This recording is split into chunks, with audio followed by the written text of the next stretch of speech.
आनंद की वो वाली वीडियो देखी है, मतलब कहानी सुनी है, जिसमें वो कंसंट्रेशन, एक बार कुछ बच्चे क्या कर रहे होते हैं नदी पे, एग सेल्स जानते हो क्या होता है? एग सेल्स, अंडे के छिलके।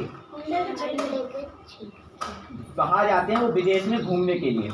कहाँ जाते हैं? विदेश में। तो वहां पे कुछ बच्चे नदी में अंडे के छिलके तैर तैर के आ रहे होते हैं। जैसे वहां पे मान लो अंडे खाए और वो नदी में डाल दिए, तो वो हल्के होते हैं अंडे के छिलके, वो तैर तैर के आ रहे होते हैं लहरों के ऊपर। तो वो उन पे निशाना लगाने की कोशिश कर रहे होते हैं अंडों के छिलकों पे। कौन? वो बच्चे। एक गन होती है उनके हाथ में और उसके ऊपर निशाना, क्योंकि वहां पे निशाना लगाना बहुत कठिन हो जाता है। जैसे एक जगह ये है कि मैं कहूँ बेटा वो मार कर रखा है, उस पर आपको निशाना लगाना है, तो क्या ये हिलेगा? अपनी जगह से हटेगा? यहाँ पे निशाना अगर किसी का अच्छा है तो वो लगा लेगा, क्योंकि वो निशाना फिक्स है। मगर जैसे अर्जुन का जो कंपटीशन था वो इतना टफ क्यों था? क्योंकि वो मछली कंटिन्यू घूम रही थी, वो एक जगह फिक्स नहीं थी। दूसरी बात कि उनको ऊपर नहीं देखना था, जब जो हुआ था उनको नीचे देखना था, उसकी परछाई में, नीचे जल था उस परछाई में देखना था और फिर ऊपर को तीर चलाना था। समझ रहे हो?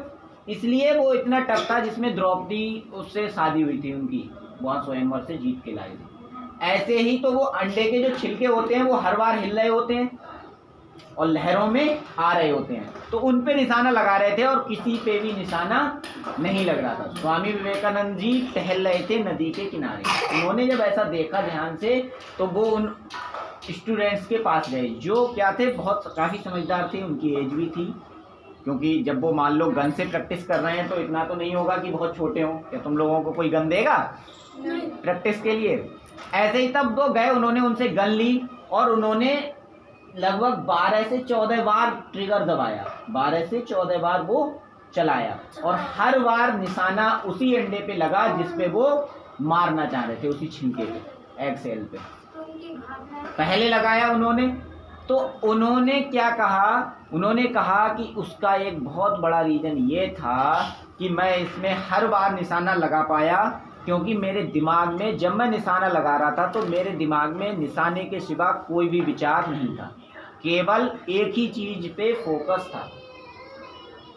कंसंट्रेशन क्या है? हम लोग कंसंट्रेशन की प्रैक्टिस नहीं करते। हम खाना खाते समय टीवी देखते हैं, टीवी देखते समय चाय पी लेते हैं, मतलब चाय भी पी रहे हैं, टीवी भी देख रहे हैं।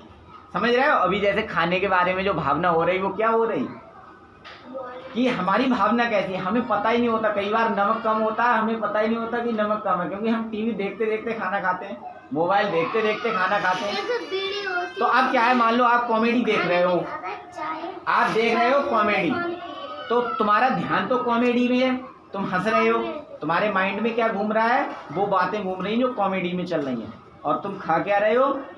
खाना। और जबकि खाने को क्या, किस हिसाब से खाना चाहिए? क्योंकि खाना हमें क्या देता है? एनर्जी। उसके बारे में अच्छा सोचना चाहिए, अच्छी भावनाएं होनी चाहिए, मगर ऐसा नहीं होता, क्योंकि हम एक टाइम पे एक काम नहीं करते।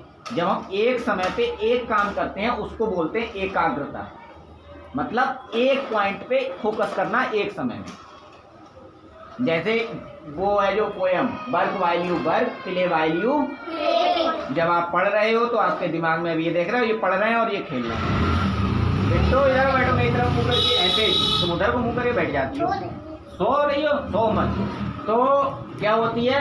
एकाग्रता। तो उन्होंने जब बच्चों को, अब ये हैरत हुई कि इतना आपने 12 बार कैसे निशाना लगा लिया, तो उन्होंने कहा इसका और कोई राज नहीं है, इसका राज है कंसंट्रेशन। उसका क्या सीक्रेट है? कंसंट्रेशन। वो बन गई एकाग्रता। तो एकाग्रता क्या होती है, कंसंट्रेशन क्या होता है, इस बात को समझो कि एक चीज पे एक समय में फोकस करना। देखो यहाँ पे भी लिखा है वास्तविक कर्म।